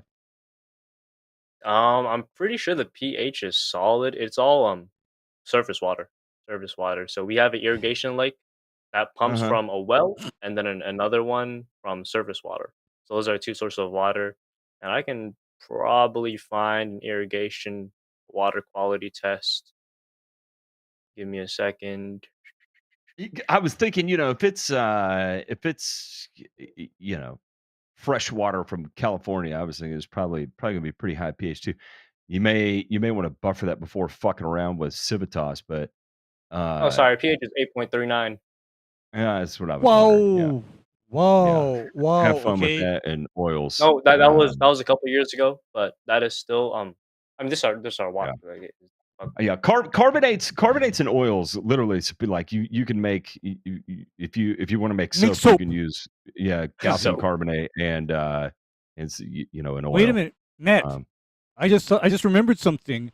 Do you know how they make actual lubricating grease? What? That is with what they call a calcium-based soap. It's literally an oil saponified with calcium, and then you suspend that in petroleum, and there you go. That's your Mobile One grease right there. Kid you not. No.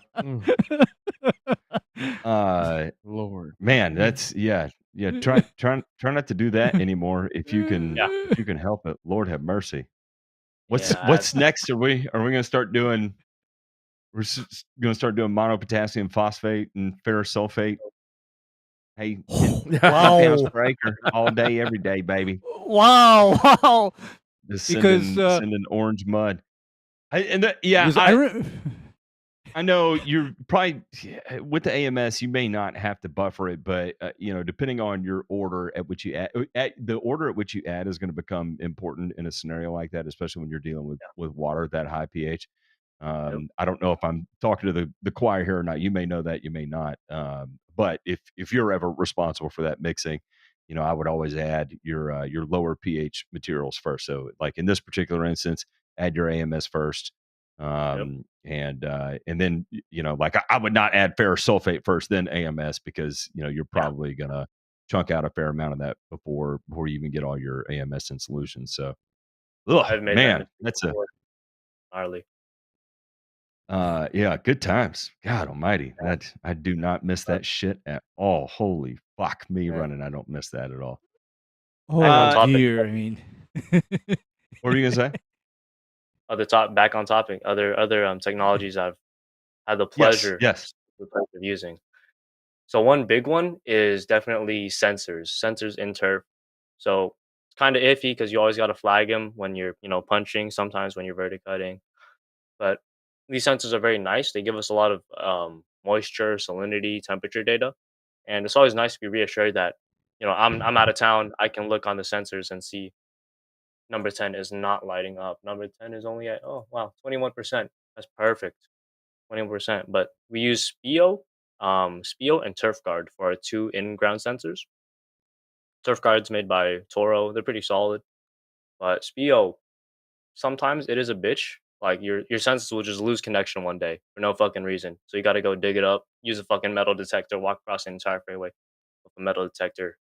Not fun, but put it back online and then it goes out next day. There's a couple issues here and there, but we also have a lot of sensors that so we also have TurfRad and then a drone. So TurfRad sensors is like a giant fucking rectangle that goes on the back of your mower. Could be like fairway mower, it could be on your sprayer, approach mowers, whatnot. And it's purely moisture. All it does is tell you moisture like 3 inches through the ground. And you can do it on greens, fairways, tees, approaches, whole course. And being able to do that is really nice. I'm actually going to screen share that TurfRad stuff. Cool. Boom, right here. wow. Is Wow. being able to see. Nice. So this is back in May, and you can see over Mhm. summer, this is our third fairway lit up, and it's nice because these heads they are the same with the irrigation computer, so we know we can turn up these heads, and we should be fine.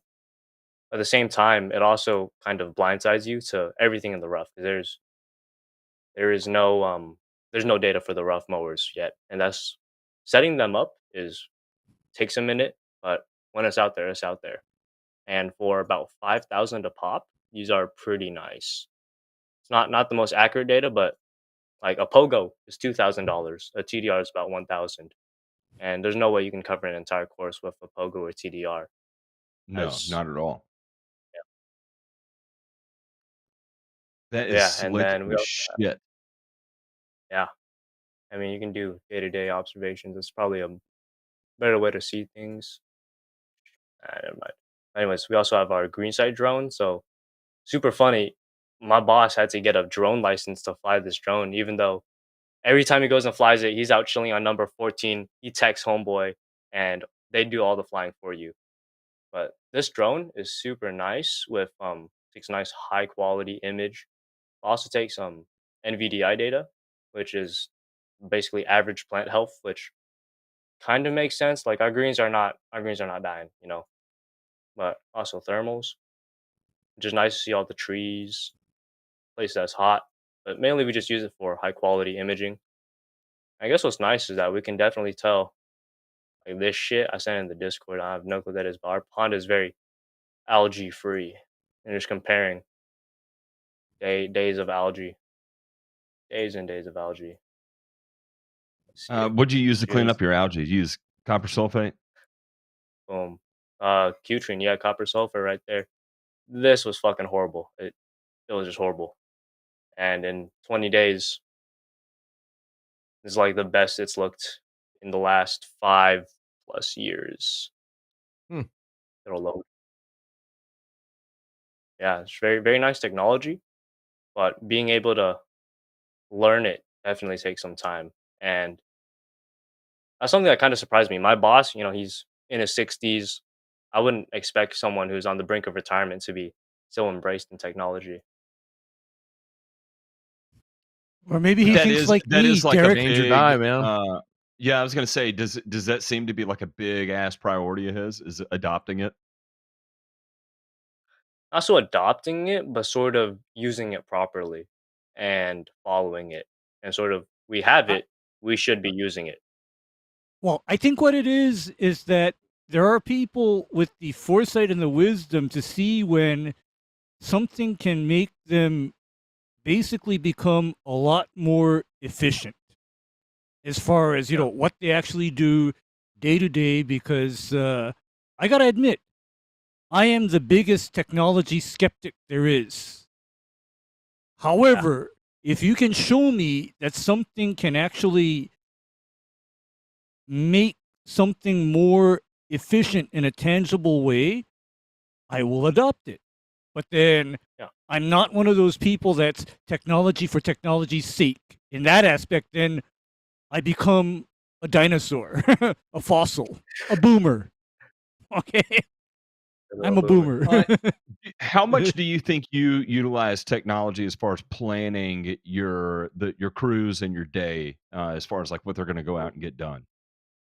Every single day. We use Task Tracker, and my last course we use both Task Tracker and just plain old whiteboard. And being able to use Task Tracker is definitely super nice. And being able, you can see all the reports. How many hours someone's done on some job, how many days someone's missed. At the same time, there are some rules and limitations to Task Tracker that are more so like our boss has very strict rules on managing labor hours. Like, are you really spending 2 hours blowing the clubhouse, or is it like 30 minutes? And so, getting down to the minute details of it might be a little iffy, but for overall its intended purposes, it's completely perfect. Amazing. How common is it that it takes people 2 hours to blow the clubhouse when it's supposed to take 30 minutes? Not supposed to be that way. You know, Well, you gotta. That's some guys on the crew, but my crew by when far, you. I've heard many stories that my crew is by far the worst. Not the worst, but a very troublesome one. So about half of our crew is towards retirement age, more than half, like 75% of the crew towards retirement age. No And shit. it's just like you got guys slugging around, taking their time, doing a whole lot of nothing, you know. And it's Mm-hmm. you got the good apples and you got the Mm-hmm. bad apples, and sometimes the bad apples ruin the whole batch.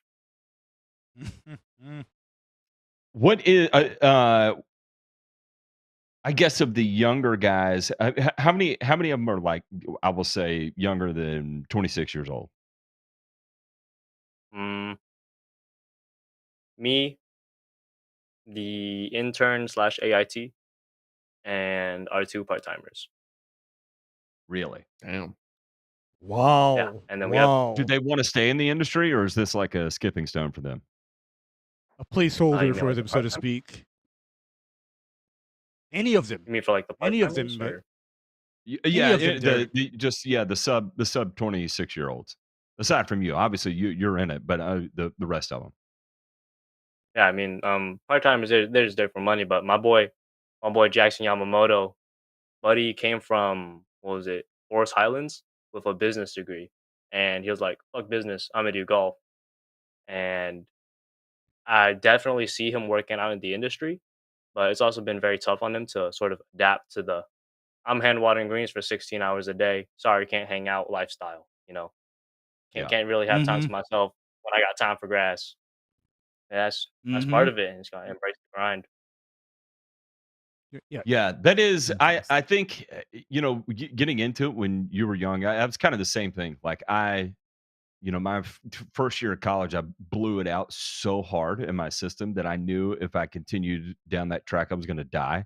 And Yeah. so to find something that I could so heavily invest in time wise, especially when I was not just being so exhausted at the end of the day to not have the energy to go do anything else, with like people. Yeah. I didn't want to talk to anybody. Like, oh, I'm exhausted. I'm tired.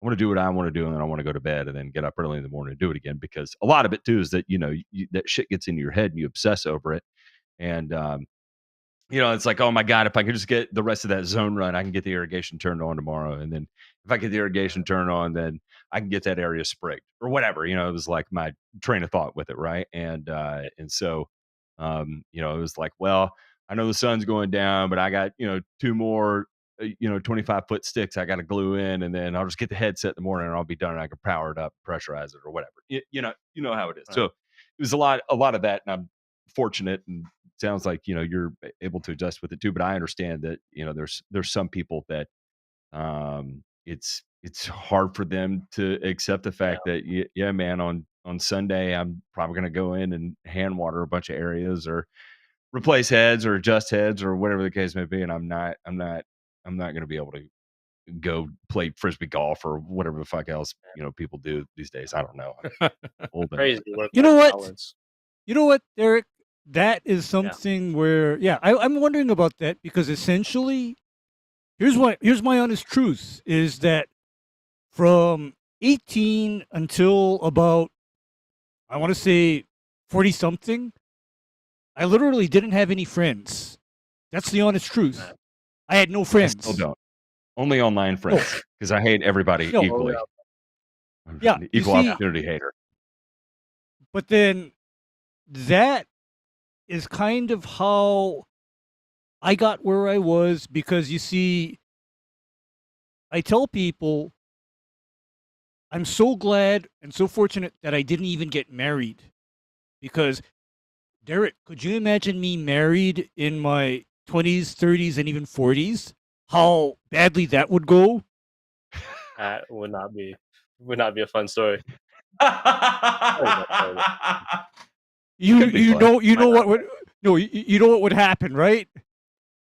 You know exactly what would Maybe. happen, right? Because the thing is that that same hardline policy that I'd have regarding my coworkers and their baby mamas and whatever I'd have for Yeah. myself as well, and that would be some pretty frank conversations. Well, and unfortunately or fortunately, this was like a carryover from my father.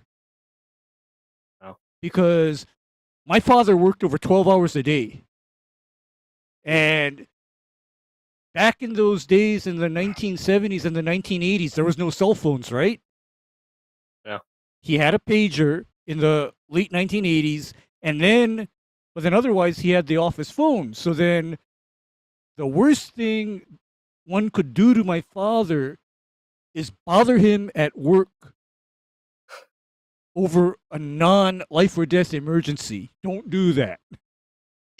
Look, Because- I still to this day am highly obsessed with my work. I'm in a different segment of the industry, right? But still in the Mhm. industry, and am still as equally obsessed now as I was even even at your age. Very much equally as obsessed.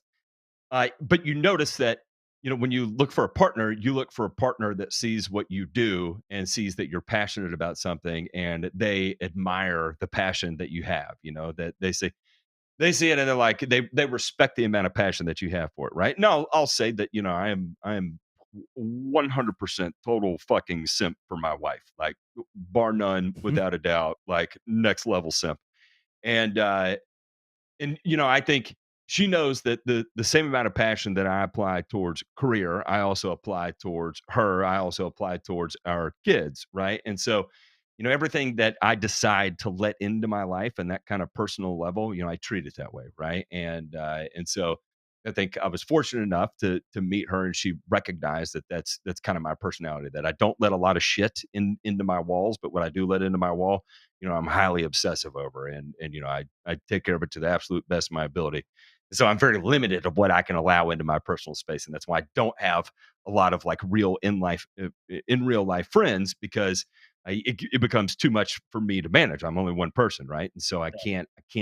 I'm not good at balance. I don't do 50% very well, and my wife is exactly the same fucking way. With her, it's 100% or zero. There is no middle ground. There's no 75. There's no 90. There's no 10. It's 100 or it's zero. And so I think I don't want to be as pessimistic as Ray and say you're fucked. You're never going to meet anybody, and your life is fucking over. It's not like that. I think, but you'll notice that you're gonna look for people that that probably have that same kind of mentality and understand why you have to work certain hours you do, and that there are going to be periods of downtime, but at the same time, that when it's fucking go time, it's go time. And you may move on. We had Robert on. Robert was talking about getting ready for PGA events and stuff, and you might be throwing in some 100 hours there for 2-3 months getting ready for it, or 4 months, or however long it takes, or you got a renovation that comes up, and for 8 months you might be fucking gone, and then for 4 months after that you'd be around and a bit more cognizant. You kind of learn to plan your life around that. When it's time to shit it and get it, you shit it and get it, and then when it's time to not, work hard, play hard, kind of thing, right? And one thing I can say is that not just here, the guys that are in front of you, but even Jay Pink behind the scene, exact same way in his career. Everybody in the Discord, even when we meet up in Louisville every year and we all hang out, I mean, it's comical how everyone is the exact same way. Like when we get there and it's like it's time to have fun, there is no one there who's half-assing having fun. I mean, it was just like fucking Oh beers God. and it's chaos. It's absolute. We walk into a bar and literally the whole bar turns and stares at us because I have no idea what the fuck these group of people are here to do, but they're up to no good. Like the bartenders all look Although, at us, bartendresses, and they're like, "Holy shit, this is about to go sideways." So, although it kind of becomes doesn't. part of. Yeah, it doesn't. Although, I think we sort of have a reputation as being like the good group, the cool group, because, yeah, we are not there to make anybody's life terrible. We're just there to sit around, chat, get to know everybody. Yeah, and have other. I mean, because I guess the one thing is that Drink a lot of whiskey, oh, you're not supposed to say that, Matt. You're not supposed to say that. That's my fault. That's my fault. Whiskey. Yeah, you see, yeah, it's a very southern thing, and that's why Matt said that in essence, I'm almost southern because let's just say that my drink of choice is not Heineken or Stella d'Artois. Okay, my drink of choice is like Four Roses or Old Forester. Not lying. God damn. I on the same note of what these guys have said, I'll just say that learning how to compartmentalize your life, your work, all that is a acquired skill. You can do it. No. Okay, so like you mentioned before, right? Like you can beam into the course and look at the SPIO sensor that's on number 10 green. Oh man, the back's at 12%, right up on the knob, and the front is like at 15, 16. It's getting ready to go, and freaking out about that. There's two ways to look at that from a compartmentalization standpoint. Like if you're doing that and you're at your like kid's birthday party or something, like you have really, really fucked up if you've gotten to that point. Yeah. So you have the opportunity of starting early of working out what that means to you. Like how important is this to me to look at this right now? And if something is wrong, what am I actually going to do about it? Right. And so, that can start in a number of different ways. But the first thing, if I look at that, and if I was a superintendent, especially if you send up to that level, first question I would have is, why do I not have the system in place to make sure that this doesn't happen? Right. So before I go yell at somebody, I'm going to go do this. I'll pull something up. We'll walk through this. I think this is one of the, and we can do it in a second here. But anyway, do you have a personal life? I don't want to get personal, but do you have a personal life outside of work?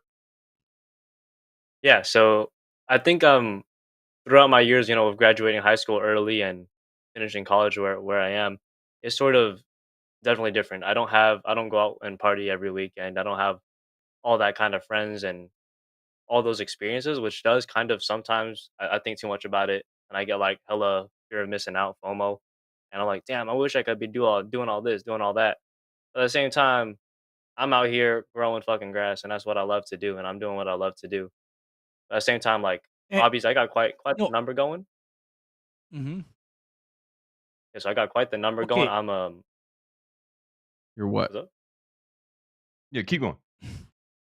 Keep going. So in the winter, I snowboard, and that's kind of one of my end goals is to maybe end up in a course up in the mountains, up in Tahoe. Just go snowboarding down 12 fairway after work, maybe, who knows. And then I'm also working on a project car, trying to get that going. And then I'm getting into skydiving, which there's like a skydiving Wow. drop zone 20 minutes away from my house, and it's like I'm just go skydive after work, super chill. And other than that, play video games, watch anime. So most of my personal life, my hobbies, and then basically every weekend I'm not working. I'm with my girlfriend, very lovely, lovely lady right here. Spend a lot of time with her. Shit. See, And all I'm right, very we're already compartmentalizing. Yeah, We're already dude. No, compartmentalizing. yeah, We're good. yeah. Way she super put understands a together. lot. Are you still powerlifting too? Yeah. So like the only times that I like request vacation off work is powerlifting. Like I'm out in fucking Arizona. What do you want me to do? I'm out in Texas. I'm out Pennsylvania, Romania, and I kind of hope that Hmm. my powerlifting career can develop to where I'm world championship caliber. Winning, and it's kind of one of the things I want to do in Dang. life. Fuck yeah, dude. Fuck yeah. That's what I'm talking about. Because Fuck yeah. because Derek, my little warning to fathers the other week. Oh, I think that also applies to us single guys too. In that, I wish somebody grabbed me instead of gaslighting me all these years and telling me everything's okay. I wish somebody grabbed me, shook me hard, and said, "Ray, take care of yourself." I mean, I wish somebody did that to me decades ago. Okay, I wish that happened. And I'm glad to see that you are so well put together because, like I told you in the Discord, I was not exactly doing very good things because you see, uh, cognac at night and coffee in the daytime is not exactly healthy. I'm just going to put that out there. Yeah, I'm not going to talk about what I did. What is this you posted up here, Demay? Oh, I'll share this real quick. This is a good thing, and I'll send it over. I'll put it in Discord for Derrick. But this is something that I was a little bit older than Derrick when I got this, and this was at a top 100 club that I went and interviewed at, and got to share hour and a half or so with the superintendent there, who had been there for a long time, like almost his entire career. One club, and kind of Derrick like had just worked his way up and had really, really excelled at being the superintendent at this place. High pressure, yeah.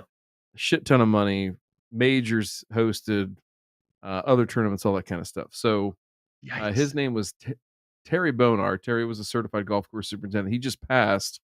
I think it was Rest in peace. what was that last? Yeah, this is this year. This March he passed. So he wrote this thing out because he believed deeply in developing staff and assistants, especially to go on and take superintendent roles. And I think there's no greater sign of success. And then this industry and many others, right, is mentorship and seeing people through to be something better than what you could have ever been, right, or in a position better than you could ever imagine yourself in, right. That's kind of peak leadership in my book, is making others better. And if you can do that, you're going to be pretty well off in terms of the talent and the riches that you can bestow upon your membership, your crew, all that kind of stuff, because you have good people that, one, want to work for you, two, want to do a great job for you, and three, you want to move them the fuck on so they can do great shit elsewhere, right? So that was kind of Terry's mindset. Not nearly, I put that very more crass than Terry would have, but in any event, he wrote this document out. I'll read it because we do have audio only listeners, and so this is entitled "Assistance and Aspiring Assistants." So he wrote this sort of a guide, if you will. This is so good. So number one, learn as much as you can about the operation and repair of the irrigation system at the course where you were employed. It's very important to learn when and how much to water. Many times, good water management is the single most important factor in having a successful season. And I'll echo Terry and say that the number one reason that superintendents get fired is either too much water or not enough water. It's the easiest way to put it. So a critical factor there. Number two, the assistant's number one job is efficiency of operation. It can often be the difference between mediocre or good and excellent. Have people work smarter, not necessarily harder. Get jobs going in a progression that avoids having people standing around waiting for someone else to finish an operation before they can start. When people are standing around, red flags should sprout all over your whole body. Or over your whole body. All right. And man, if you, I tell people when they read this, as I've read it for 20 plus years now, that the more of these that you can feel in your bones when you read them, even if you've read it 1,000 times, you're like, man, you're getting there. You were getting there. When I read this when I was 20 years old, all this was like, damn, this looks like some pretty profound shit, but I don't know what a whole lot of it means. And again, the more and more you read this and the further and further you go, the more you will feel that, right? People standing around, the red flags over your body. All right. Number three, keep a list of jobs that need done. 1/2 hour to 1 hour jobs, plus jobs of longer duration, plus projects you think need to be done. Always carry a pencil and paper or a tape recorder and make a note of the jobs that need done as you're traveling around the course. Be aware of what's going on around you, right and wrong. So again, just observe and reflect. I think that's the thing that we often miss, is that we're so mired in whatever drama that we're in that day. I love to take pictures. I can go back and look at pictures I took almost 20 years ago when phones became prevalent, or cameras became prevalent on phones, because you'll say, well, gosh, that spot looks way worse than it did last week. Well, did it? Or is your memory failing you and you need to go back and look and see? Or maybe it's gotten better. You don't know, right? So I believe very strongly in documentation. And some of that was born here by Terry. So number four, take a course in small engine repair. Know how engines operate. Take care of small repairs yourself rather than call the mechanic on the golf course to fix it. Efficiency of operation. So again, those little allied parts of the job that aren't necessarily quote unquote in your job description, make them a part of that, right? Add value to the operation. You said you're doing a car build. What are you building? I am building a 1990 Mazda Miata, and That- I have Where's absolutely- Where's Ben? Get Ben. Where's Yeah, Ben? there's a guy. There's a guy in the Discord that has a, I don't know what year it is, probably early 90s, but he's got a 350 V8 small block in there. Well, Yeah, he's Yes, got LS he- in it. Yeah, is it? Yeah, You've got yeah. the flip up lights on it. yeah. It's a 1990. Yeah. I'm doing nice. a K24 swap, so almost Okay. triple the original horsepower, and then eventually, long down the line, I might turbo it as well. We'll see. So, do you know how to work on it? And the reason why I'm asking here is that it's talking Oh. about small engine repair on a course. How would you grade your ability as a mechanic right now? Mechanic wise, like F minus. All I've done on my car myself is body work, fucking body work. Took off. I installed body kit, front, rear, fenders, panels, bumper, and then side skirts, and that's about it. And then I had to call in some reinforcements to change the clutch, and I Well, may or may all not right. have fucked it up. Starting on small engines will help because car Yeah. engine is just a bigger small engine. So, Oh yeah. but yeah, learning how to work on those is an absolute must. Yeah, learning a lot, definitely. Just observing it. Hydraulics. Not mechanic. Hydraulics. Yeah. Fun. You had a hydraulic leak on the course yet? On my last course, let's see, green sprayer, fairway sprayer, couple of fairway You've seen mowers. it. It's a It's good pretty bad. time. Yep. Yeah, fun time. Fun Good time. one. Still point now. Number 5. Oh, number 5. Learn how to adjust and grind reels. If you apply for an assistant's job and have that knowledge, you'll have a definite advantage over somebody who doesn't. If you are an assistant, someone else is responsible for mowers, make sure that you learn. So absolutely learn the mechanic's job, at least how to adjust, how to grind, fix something small. Go for it. All right, let's see here. Number 6, offer ideas and suggestions. Don't be offended if the superintendent does not do it your way. It's your job to offer ideas and suggestions. It's the superintendent's job to figure out the best way to get it done. Don't take it personally if it's not done your way, and never, repeat never, let it deter you from offering other ideas and suggestions. I can't stress this one enough, especially the younger that you are, the more fire you have in your belly, and the more that you haven't seen and been able to kind of nurture and self-select out the ideas that you think will have support, things like that. What I mean to say there is that don't let somebody who's negative talk you down, and if they are, then it's probably not the best spot for you to be in, and you ought to go somewhere else. Here we go. 7. I was going to say this, and I'm glad Terry brought it up. Play golf, even if you're not good at it right now. You need to learn. Everyone who plays was a beginner at one time. And I'll tell you what, when I read that last one, I've said this on the show, I've said it to people near and far. Everyone who plays, I don't care, you can remove that verb there, but everyone was a beginner at one time, right? Yep. So if you don't believe that and go into that mindset with your crew, with whomever you deal with, it is a great, great mindset to have because it'll save you a hell of a lot of grief and pissed off energy. Take pictures of projects before. Take pictures before and after project or photos are great. Okay, I can't talk either. Be able to talk Late in the day, before and after. and it's been been a brutal. Dude, it's been a fucking dick kicker. Months. It's been a dick kicker of a June and July.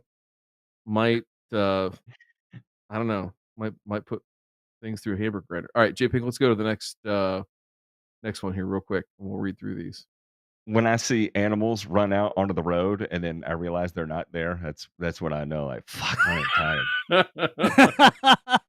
All right, number 9, go to work early, be prepared to stay late. We've got that box checked already, so we're good there. Number 10, when you tell employees what to do, make sure that they get your message across. You should explain the job to them, ask if they understand, and ask if they have any questions. After they go out on the job, you should go check to see that they're doing what you want done. You should make sure that they see you, so if they have questions, they can ask at that time. I think just being visible, right, and knowing that they can come to you with questions and not, I don't know, want to put their fingers through a machine for a certain sum of money in the low 5 figures, Matt. You know, when you have that kind of relationship with people, I don't know, just things like that maybe don't happen. Maybe, I don't know. All right. If this is number 11, if someone is not doing what you told them to do, first look at yourself. Did you explain the job correctly? Did you enunciate clearly? Were there any interruptions? The vast majority of people want to do the right thing. I can't ever remember somebody coming to work saying or thinking, I'm really going to mess this job up. They basically want to do their job that you want done. It's up to you to communicate it correctly.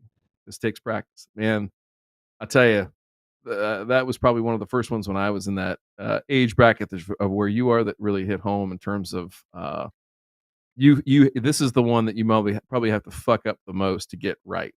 Be one of the last ones you check off the list because you take people at face value. You think you've got it nailed. You've explained it the way that you want it done.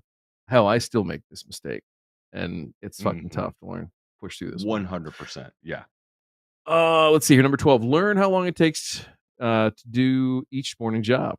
An assistant should be able to tell if things aren't going right by noticing if someone's out of place at a certain time. If it takes 30 minutes to mow a green, it's been 2 hours and the person is only halfway done with their third green, something's wrong. Same is true with fairway mowers, tee mowers, cup changers, bunker rakers, collar mowers, etc. Efficiency should be at peak in the morning because there are no golfers. Practice checking where people should be at certain times. Even if you are not the assistant, practice helps. And there's plenty of good stories out there about I've had people go out of order of their assigned routes. I've had people, well, I saw this bunker over here on number 10 as I was over on number 4, and it was so close. I just gonna go over and do it. Well, guess what, Demi? This bunker's like 3 times the size as any of the ones that you have left on the front 9, and you're still on number fucking 4. So stay in order, and then you can come back to 10 when you're done. And then I got to go back and apologize to them because, I lost my patience or temper or whatever. I got to go back up the list and everything like that. But yeah, people who get a mind of their own. You got to be careful. All right. Do you have your qualified applicator's license out there yet? Sent in the application. DPR has not replied. Stay up their ass, but get it. Stay on their butt. Stay on their butt. They like to lose paperwork unless they're issuing you a violation. So you got to be the other way around and say, hey, I need this paper. So come up with it. Yeah. Matt said my sentiment exactly because unlike a lot of people, oh dear. I mean, me and government have like a story here. But I digress. Yes. All right. Let's see here. So the number 13 was get a pesticide license before you leave school. It's a differentiator. You're well on your way here. Number 14, I always thought this was important, more so, coming from the bitch roles, the high school jobs, I think you called them. Not black jobs. Those are different. Never demean a certain job or jobs. On the contrary, talk about the importance of less skilled jobs such as weed eaters, trimming, and bunkers. These jobs, done correctly, often are the difference between good and excellent. Never use a job as a form of punishment. This attaches a negative connotation to that particular task. Absolutely. Everything we do here is important. If you think that one job is more important than the other, then you're going to have to go work in a different course that probably looks like shit. And that's the God's honest truth. Everybody that doesn't treat it like that, their places typically look like shit. All right, last one, number 15. As an assistant, to be upbeat, especially in the morning. Your mood often carries over to the crew. Try to bring a little bit of levity to the operation. Humor is often an excellent way to get a serious point across. Again, something that you will have to practice on and probably fail at quite a bit, but this last one is really, really important. That your attitude, your energy, your tone, your pace, everything will be mirrored by your crew. And I know that you said that you have an old crew, you have a crew that maybe slows down a little bit or whatever, but you'd be surprised at how much pep in the step you can put in those guys if you come with the right attitude, the right energy every day. So take that for what it's worth. Smash you 300 milligrams of caffeine on the way in the morning, and then give them the fucking DX chop as soon as you come through the door, and they'll get it. If you know what that is, I don't know. He's probably gonna have to Google that one. Do it in a private tab. Private tab. All right, we're gonna have to wind this up. Seriously, Derrick, come back on anytime. Please don't ever hesitate to reach out to any of us, and we mean that from the bottom of my heart. And I think every one of us see a different piece of ourselves in you, and it gives us an opportunity to be young and live vicariously through you and experience some of the things that we've long forgotten about, and makes us excited. And so. I hope you know that you can always ask us any question at all. You're not bothering us because it legitimately excites us and gives us a little bit of moment to feel some validation as far as the years that we put in, and that we get to help somebody else with that too. And especially when you've reached our age, giving back is just as important as it is for everyone that it's given to us. So we want to make that happen. Okay. Anyway, y'all, everyone have a great night. We're gonna go. We'll be back sometime. The show titles, we'll be back. We're gonna try and come back Wednesday. I don't know. No, it's probably the 4th of July. I'm actually driving to go see my parents. You're on your way to Florida, aren't you, Matt? So no show on Wednesday, guys. I mean, because Matt's gonna have 4th on my Friday. dad just needed a bunch of bahia grass, and he's already got it up. So I'm going to go down there and mess around with that and see what's going on. And, so all right. We'll go bond over grass and hydrangeas. Nice, Matt. Awesome. I'm doing that 48-hour laser hair removal thing, so we can do fireworks on 4th of July. It's kind of like funny. I did Nair the other day, and I think I needed 48 hours to get it off my chest because 10 was not enough. It was awful. Jesus Christ. Jeez. Well, I'm about ready, guys, to go swimming in Rogaine. Kid you not. I'm about ready to go. Okay? I'm about ready to. This is what you have to look forward to, Derek. Just nothing but air. Good, bad, and different. No, it's because I'm hairless, okay? No, I'm hairless from, I guess, the navel up, okay? I'm hairless. I mean, that's the truth. All right, everybody, y'all have a great night. We'll see you soon. Bye! Bye! Lovely. Can you have follicles on your areolas? I don't know. That's diabolical.